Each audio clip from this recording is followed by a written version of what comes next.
standing here with a young girl and her child. This is their backyard. This is where the child plays. And this is what Republicans throw at them. But now you imagine what would have happened to that child. Now, people say, oh, this doesn't go on.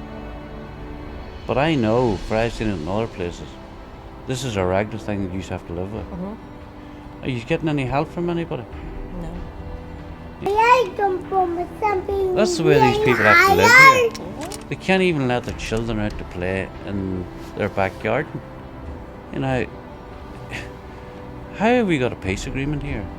How have we got an agreement where these people are supposed to be benefiting from what's going on in Northern Ireland?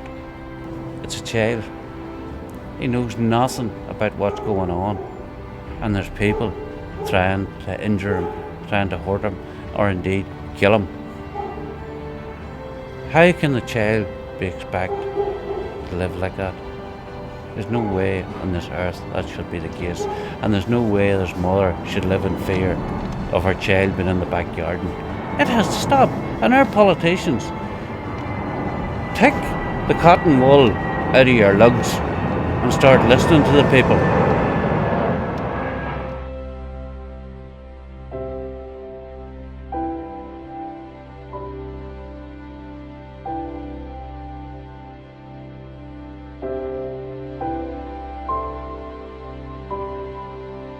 To me, this is like living in a jail.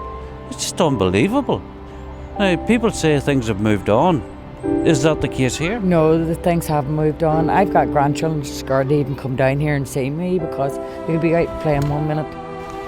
As soon as they come home from school, they're out playing. Next minute, there's fireworks or bricks or bottles coming over. In the summertime, same. We all have to stay out here with the kids in the summertime. There's no life here for the kids. And we don't want people moving out. Because if people start moving out of here, that's what they want, and we don't want them. We want the people to stay here. This is part and parcel of the Republican campaign to drive people out. And like, I come from a border area, and we didn't realise that people have to live like this in Belfast. Ethnic cleansing only happens in South Armagh and the border areas. But why are we wrong? Basically every day, every time you go out through the door or the children goes out, there's a chance there's someone's going to come over that fence. And it's not kids doing it, because they can come over and head straight to my house and go away. Now, I remember on Sunday, there's a credit union behind them houses, and that's exactly where they were. I remember on Sunday thrown into the street. That guy's car got hit a couple of times there. The police just drove in, drove out. Well, that's the other thing. What is the police doing? In my opinion, they're doing nothing. They just drive in, give you a number, and away. Oh, we'll go in there, but they don't go in there. They're too scared to go in there. Like, there's no doubt. They can't blame children for this. They can't blame 14 or 15-year-olds. It has to be adults who's doing adults that. Doing it because of the bricks. It's the size of the bricks it's coming over. It's adults. And I mean, it's the kids you worry about. If one of them get hit in the head with one of them boulders, they're dead. It's quite easy for people like me to come down here and say, oh, stand your ground and do this and do that. You obviously have stood your ground. Oh, we have, and we intend to stand our ground. So we do. Well, I have to say, it's people like you who's built this country. Yeah. But it's time that people like us in other parts of the country waking up to the fact that you have to live like this. Yeah, we do. People don't think even the street exists. Then there's some nights the police come and they just sit at the bottom of the street here and rev their engines when you're trying to sleep.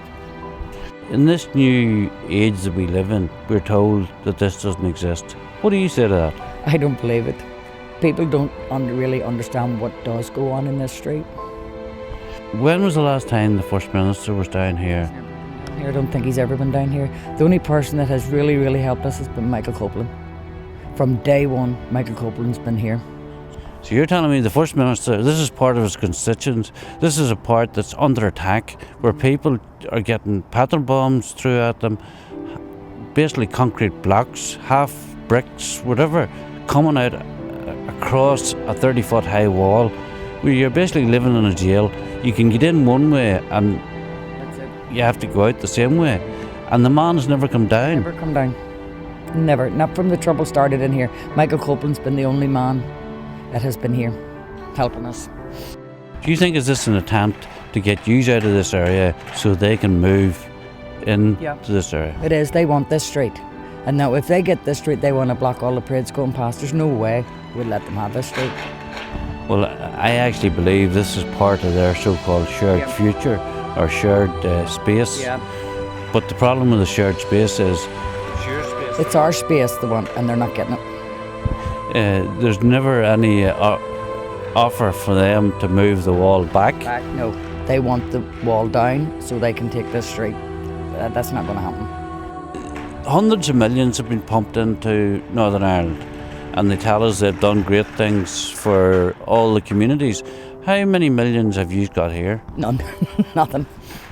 We got windows put in, but you can't even see out them. They are a sight. They're terrible. You can't do nothing with them. But And that's all we got was windows in the roofs. Europe basically is sending money here.